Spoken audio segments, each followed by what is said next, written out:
I want to talk about Kilmar Abrego Garcia next. All eyes on Maryland this morning as Salvadorian migrant Kilmar Abrego Garcia is expected to report to an ICE facility. What this could mean for his possible deportation. Good morning, guys. This is all going to play out in real time in Baltimore this morning. Kilmar Abrego Garcia is expected to show up at the ICE office there just days after he was released. It's the legal terms. Surrendering is not the same as admitting guilt. Self-reporting?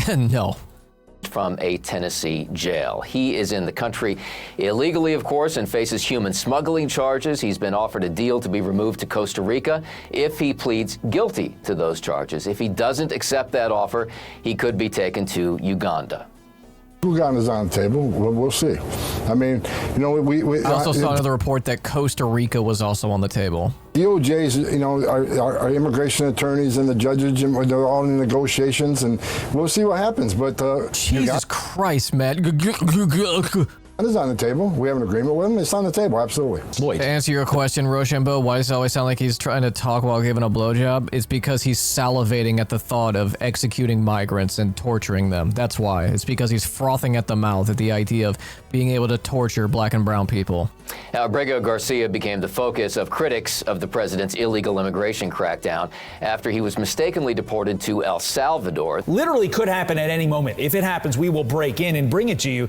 Does he end up taking the deal that would send him to Costa Rica? Or does he basically say, go pound sand, government, I'm going to Uganda? Yeah, good question. We'll know the answer in a couple hours here. Tom Homan's basically said Holy fuck, everyone is drunk. Everyone in this goddamn administration and their media apparatus are all wasted. Holy shit, look at this man. Rosy-cheeked and all. Can't stay here. You got him to go home. So he can either pick Costa Rica and the warm beaches there, or the warm beaches of Costa Rican prison, because that's where he would be going. He would be going to prison in Costa Rica. Over to Uganda, but he is not going to be a quote-unquote Maryland man for any longer. Also saying that like Uganda is just completely a shithole. These racist fucks. He never was. He's an El Salvadorian gangbanger who's been doing violence across the country here, including charges of human smuggling over in Tennessee. No, he wasn't.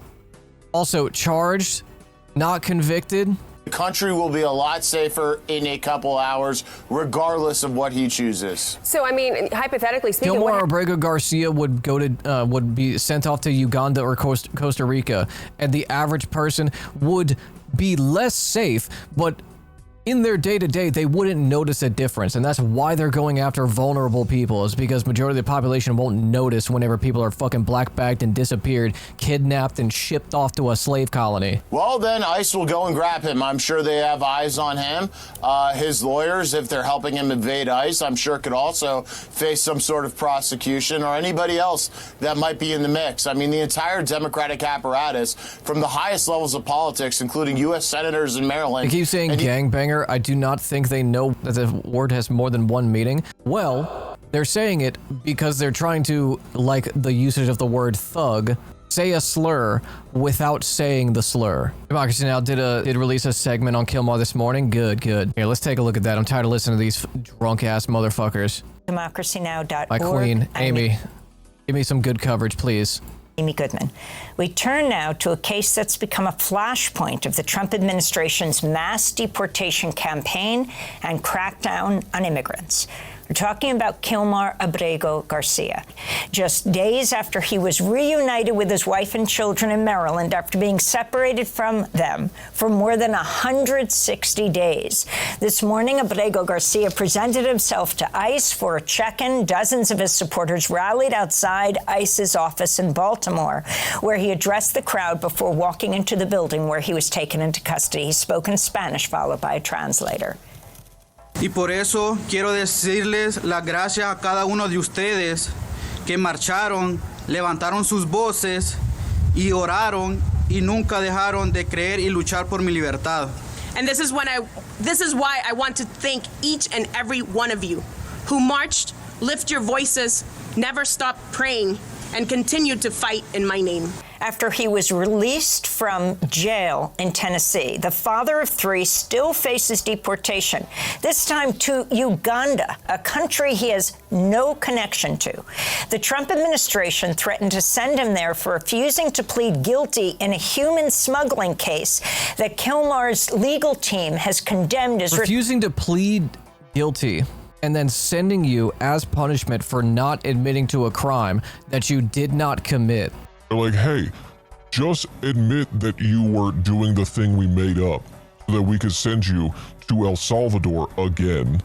Like, you have a right to prove your innocence, and they're supposed to prove your guilt. Punishing you for not admitting to a thing you didn't do, that's not justice. That's not a legal system. That is just the aesthetics of a legal system, that you went to a court. You didn't have a fair trial. You didn't have a jury of your peers. You weren't found guilty. You were accused, and there is no proving innocent. Explain, after he was held in El Salvador, first at Secat, and then another prison, the more than 200 people sent from the United States there, more than 200 were sent to Venezuela. This was all clearly illegal, being held in El Salvador. He came back to the United States, but was immediately imprisoned. Explain what he's charged with, and is it possible that they're talking about sending him to Uganda, a country he has no connection to? Well, I mean, the legal charges and legal maneuvers that are being deployed against Kilmar are there ads every 15 minutes? It's because they're actually playing out to my channel right now. Unprecedented and almost defy description because they are so unprecedented. The strategy has been incoherent from the Trump administration from the beginning, but the political strategy makes sense to me. This country has never followed innocent until proven guilty. Is fucked up, but I wish I could say I'm surprised. There was at least the trappings of innocent until proven guilty. The legal system may be leveraged towards the state, towards state actors, right? But there was at least the vestiges of innocent until proven guilty. There was the process. It may be rigged. It may be leveraged towards people who are not working class, right? It may be white supremacist in its very foundations. But there was at least a chance, an opportunity. Because remember that while black and brown men are overrepresented in the prison population, they're also overrepresented in acquittals, meaning that appealing your case is still something you can do. And that people who are falsely charged can get out of prison through that process. This is not that. This is just, we accuse you of crime, therefore guilty.